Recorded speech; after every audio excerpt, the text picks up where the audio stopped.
Hubble telescope को कौन नहीं जानता, क्योंकि इस टेलीस्कोप ने ही हमें अपने यूनिवर्स से रूबरू कराया है। चाहे वो फिर हबल द्वारा स्पेस की डीप फील्ड इमेज हो या यूनिवर्स का एक्सपेंशन, सबको ही हबल द्वारा सुलझाया गया है। हबल का अपग्रेड वर्जन JWST है और JWST का अपग्रेड वर्जन लियो टेलीस्कोप होगा। लेकिन 2017 में हबल टेलीस्कोप ने स्पेस में एक ऑब्जेक्ट को कैप्चर किया जिसका डायमीटर 18 किलोमीटर यानी कि 11 माइल्स का था, जो हमारे सोलर सिस्टम में चला आ रहा था। वैज्ञानिकों ने इसका नाम C/2017K2 पैन स्टार्स रखा। इसकी प्रवृत्ति को देखते हुए आज की इस वीडियो में जानेंगे कि कॉमेट 2 कहां से आया है और कैसे क्रिएट हुआ है। तो वीडियो को लास्ट तक जरूर देखें और वीडियो को लाइक करना ना भूलें।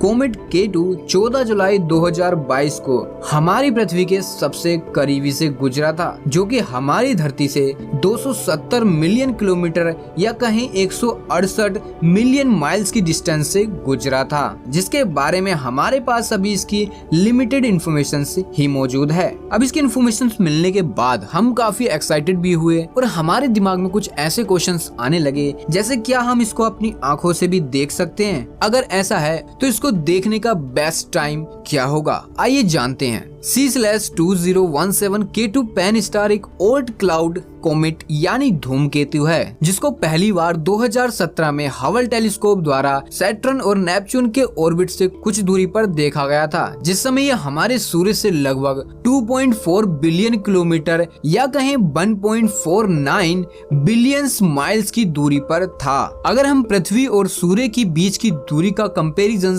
कॉमेट K2 की दूरी से करें तो उस समय ये 16 टाइम्स अधिक दूरी पर था। अगर K2 की जर्नी की बात करें तो K2 अब से मिलियंस ऑफ ईयर्स पहले बना था, जो ओल्ड क्लाउड से बना हुआ है, जिसमें nitrogen, oxygen, carbon dioxide, carbon monoxide और बर्फ और धूल के कण आदि से मिलकर ही बना है। इसके स्फेरिकल एरिया होने के कारण यह हमारे सोलर सिस्टम से ही ताल्लुकात रखता है। जैसा हमें पता है कि हमारा सोलर सिस्टम लगभग 4.6 बिलियन पुराना है और हमारे सोलर सिस्टम में लगभग 100 बिलियन कॉमेट्स यानी धूमकेतु मौजूद हैं। ज्यादातर कॉमेट्स धूल, आइस, गैसेस बादलों से मिलकर ही बने होते हैं। जैसे कि जुपिटर प्लैनेट्स भी एक गैसेस प्लैनेट है, जिसके अंदर सबसे अधिक मात्रा में गैसेस ही उपलब्ध हैं। धूमकेतु के नाभिक में ज्यादातर गैस और बर्फ ही भरी होती है और धूमकेतु का कॉम्पोजिशन मैनी गैसेस और धूल से मिलकर ही बना होता है। जब ये कॉमेट्स सन के करीब से गुजरता है तो सन से इमिट्स होने वाली रेडिएशन के कारण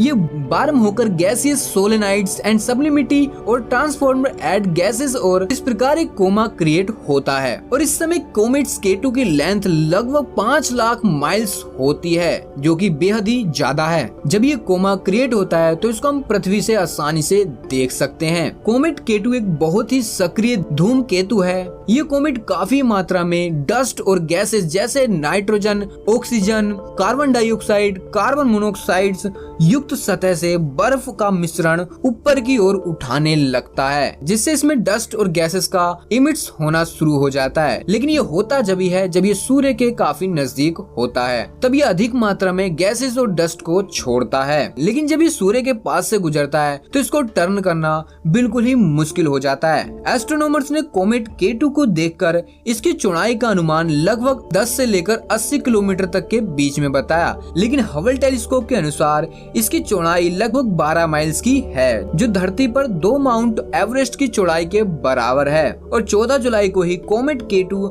हमारी धरती से सबसे नजदीकी से गुजरा था। लेकिन सोचने वाली बात यह है कि अगर भविष्य में ऐसा कोई कॉमेट्स हमारी धरती से टकरा गया तो क्या होगा? कमेंट सेक्शन में अपनी राय जरूर दें। K2 हमारे सोलर सिस्टम में इस समय घूम रहा है और अनफॉर्चुनेटली ये कॉमेट्स हमारे सन के पास 1997 के बाद नहीं गया है। अगर ये सन के पास से होकर गुजरता तो हम अब की टेक्नोलॉजी से इसे अधिक ऑब्जर्व कर पाते। K2 की ब्राइटनेस मैग्नीट्यूड 7 और 8 से ऊपर है, जिसको हम इलेक्ट्रॉनिक्स ऑप्टिकल टेलीस्कोप से आसानी से देख सकते हैं, जिससे हम इसकी कॉन्ट्रास्ट को कंट्रोल करके क्लियर इमेज को फाइंड कर सकें। अगर किसी ऑब्जेक्ट की लोअर ब्राइटनेस मैग्नीट्यूड है तो उसका मतलब मतलब है कि उसकी हाई विजिबिलिटी होगी, क्योंकि स्पेस में ना जाने कितने ऑब्जेक्ट्स ऐसे ही घूम रहे हैं। इस समय इसका मैग्नीट्यूड 9 है, जिसको हम आसानी से छोटे से टेलीस्कोप जो कि 4.5 इंचेस लेंसेज टेलीस्कोप से भी देख सकते हैं। अगर आप 8 इंचेस लेंसेज वाले टेलीस्कोप से इसको देखते हो तो आपको काफी क्लियर और शार्प इमेज इसकी देखने को मिलेगी, और जिसको हम सनसेट से 1 घंटे पहले और सुबह को 3 बजे देख सकते हैं। बस आपको इसकी लोकेशन को ढूंढना होगा, जो कि आपको इंटरनेट पर मिल जाएगी, और आने वाले सितंबर के महीने में हम इसको आसानी से नॉर्मल टेलीस्कोप से भी देख सकेंगे, और सितंबर के बीच में हमें ये काफी क्लियर एंड शार्प देखने को मिलने वाला है। और साथ ही 19 दिसंबर 2022 को ये कॉमेट्स हमारे सन के काफी करीब से गुजरेगा, और शायद हम भाग्यशाली होंगे क्योंकि हम इसके बारे में काफी विस्तार से जान पाएंगे। लेकिन ज्यादातर कॉमेट्स सन के पास जाने से ही ब्रेक यानी टूट जाते हैं, क्योंकि हमें पता है कि ये कॉमेट्स गैसेस, डस्ट, आइस से ही बने होते हैं। गैसेस अधिक मात्रा में एमिट्स होने लगती हैं, और यही कारण होता है किसी कॉमेट्स के टूटने का। लेकिन कॉमेट K2 पर अब तक की स्टडी से कहा जा सकता है कि ये काफी स्ट्रॉन्ग है। अब तो दिसंबर का ही इंतजार है, जब ही देख पाएंगे कि आखिर क्या होता है कॉमेट्स K2 का। और कॉमेट्स K2 मार्स के ऑर्बिट के पेरिहीलियन तक दिसंबर 2022 के अंत तक पहुंच जाएगा। अब बात करें कि कॉमेट्स K2 को हमारे तक आने में कितना समय लगा, तो कॉमेट्स K2 को ओर्ट क्लाउड से लगभग 50,000 एस्ट्रोनॉमिकल यूनिट की दूरी से आने में लाखों साल लग गए, और 2023 में ये हेलियोसेंट्रिक ऑर्बिट में जा सकता है। और कॉमेट K2 2007 से लेकर अगस्त 2022 तक कॉन्स्टलेशन ऑफ ड्रैको में ट्रेवल कर रहा था। वैज्ञानिकों के अनुसार ओर्ट क्लाउड में टेम्परेचर लगभग -440 डिग्री फ़ारेनहाइट यानी कि -262 डिग्री सेल्सियस होता है। हालांकि कनाडियन फ्रांस हवाई टेलीस्कोप के साथ एक इंस्टीट्यूट ने इस कॉमेट के नाभिक का अनुमान लगाया, जो कि 14 से लेकर 80 किलोमीटर के दायरे में रखा, और इसलिए हो सकता है कि ये C/1995 O1 हेल कॉमेट्स जितना बड़ा हो। और सच में जब ये कॉमेट्स एक कोमा में परिवर्तित होता है तब इसकी पूंछ की लंबाई लगभग 8 लाख किलोमीटर की होती है, यानी हमारी पृथ्वी और चंद्रमा के बीच की दूरी के दुगने से भी ज्यादा। तो क्या आप भी इस कॉमेट्स K2 को देखना चाहते हो, और आप कितना एक्साइटेड हो इस कॉमेट्स को देखने के लिए? तो कमेंट सेक्शन आपके लिए खाली है, तो जरूर बताएं। और वीडियो पसंद आई हो तो वीडियो को लाइक करें एंड चैनल को शेयर करना ना भूलें। साथ ही चैनल पर अगर नए हो और हमारी वीडियो आपको पसंद आती हो तो चैनल को सब्सक्राइब कर बेल आइकन को प्रेस जरूर कर दें, ताकि आने वाली न्यू वीडियो की नोटिफिकेशन आपको सबसे पहले मिल सके।